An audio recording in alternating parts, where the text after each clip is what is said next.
संध्याकाळची वेळ आहे. सोलर मोटर आपण लाईटवर चालू केलेली आहे. हे 2 फेज लाईट आहे.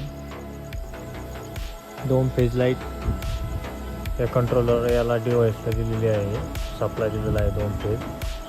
आणि ही पॅनलची लाईट पण दिलेली आहे, जेणेकरून चॅनल एका स्विचवर पॅनलवर आणि लाईटवरही बदलण्यास सोपं जातं. आणि ह्या आउटपुट कंट्रोलरला दिलेला आहे. कंट्रोलरला हे स्विच हे इकडे केल्यानंतर सोलरवर चालू होणार. आता सध्या लाईटवर चालू आहे. 2 फेज करंटवर. रात्रीचा वेळ आहे. 200+ व्होल्टेज असल्यानंतर चालू होतं. हे बघू शकता तुम्ही. टायमिंग पण येतो याच्यात. रात्री मोटर आहे. संध्याकाळी सोलर लाईटवर चालू आहे. संध्याकाळची वेळ आहे.